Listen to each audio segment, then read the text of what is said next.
All right, sports fans, how's everybody out there doing? William Martin coming at you one more time here on YouTube with another edition of the 300 Pounds of Sports Knowledge Podcast.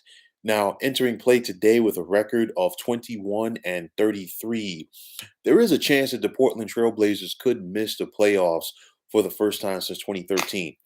The Blazers are adjusting to a new head coach in Chauncey Billups, who is getting his footing as a rookie head coach in the NBA. And we saw the firing of longtime general manager Neil O'Shea. But since then, he's the Blazers, they've had their ups and downs. And, this team, I thought they were starting to trying to get their footing under Billups as a head coach. And then, of course, the Damian Lillard injury really changed that. We also saw CJ McCollum out for a period of time as well. But now I really think that the rug was pulled from under a lot of us when we saw the big trade that the Blazers made today. Of course, Portland made that trade with the New Orleans Pelicans. That trade involved picks and players, most notably CJ McCollum is no longer a Portland Trailblazer as he is now a member of the New Orleans Pelicans. And you think about this because you look at like McCollum, like basically for his tenure with the Blazers, he's been the running mate of Damian Lillard in that Portland backcourt. And of course, Lillard, excuse me, is out with the abdominal injury right now. We don't know how much longer that Lillard is going to be out. But you're looking at this, and is the writing on the wall that Lillard's time with Portland could be coming to an end? I mean, right now, Portland doesn't have that other guy on this team, not named Damian Lillard, who can consistently go out there and get those buckets for you. You look at it again, like I said, it was not and it has not been an ideal season so far for the Blazers. But coming into action today, they're only one game back of the Pelicans for that 10th spot in the Western Conference. And of course, now the 7 through 10 seeds go to the play-in tournament. So there's still a shot for you to get to the postseason. But with that said, I mean, for Lillard, he's been as good as advertised since he came to the Blazers in 2012, since he was drafted by them. He was a part of some very good teams. First, with the likes of LaMarcus Aldridge and Wesley Matthews and Nicholas Batum. And when those guys left, he became the guy. But I think first and foremost with Damian Lillard, there's definitely some frustration there. You look at this Blazers team, 4 out of the last 5 years, they were unable to get out of the first round of the playoffs. You look at it, honestly, with the exception of 3 years, Lillard has never been able to help Portland get out of the first round as they've been consistently one and done.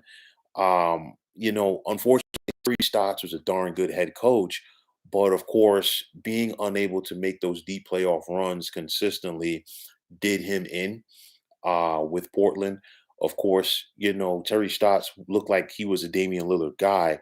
And, now that foundation that was under Lillard is no longer there. And you just have to wonder how much more that interim general manager, Joe Cronin, is going to do for Portland. You have a 31-year-old star player on your hands with Lillard who is injured. And I don't think Lillard, is in a big time rush to get it back because I think he really wants to sit down and see if this team is in contention, but he also wants to see what pieces that they're going to put around him going forward. And it doesn't look like Portland is going to put the pieces around Lillard that's going to make this team a championship team.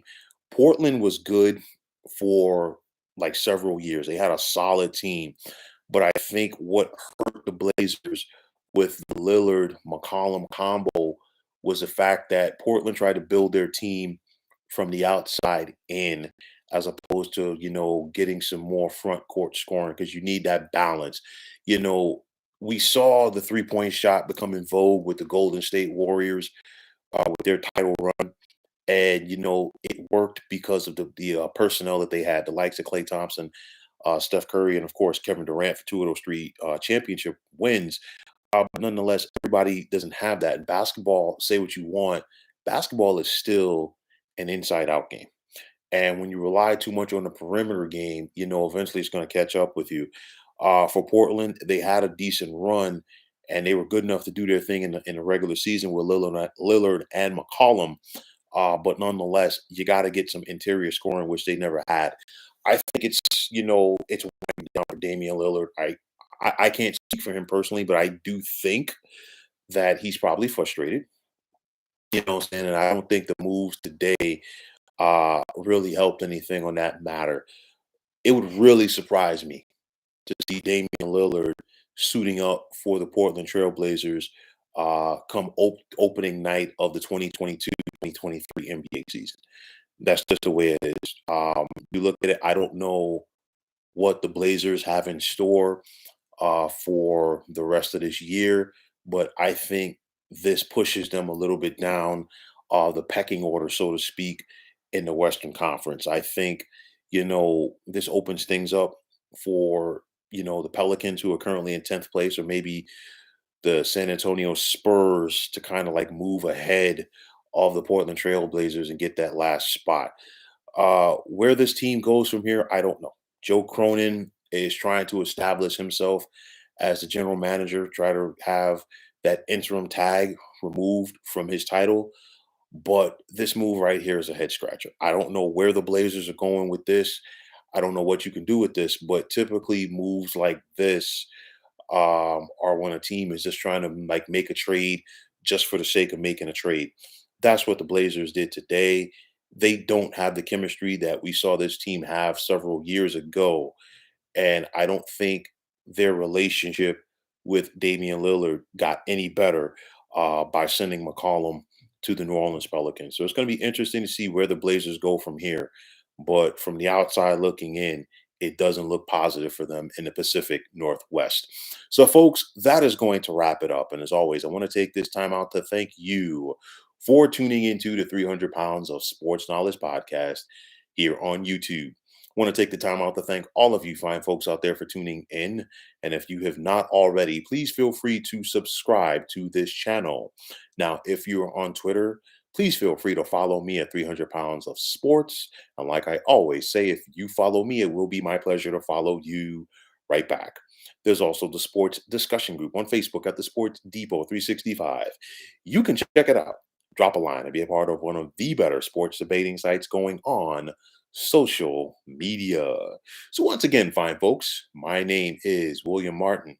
I'm signing off, saying take care and have yourselves a wonderful day.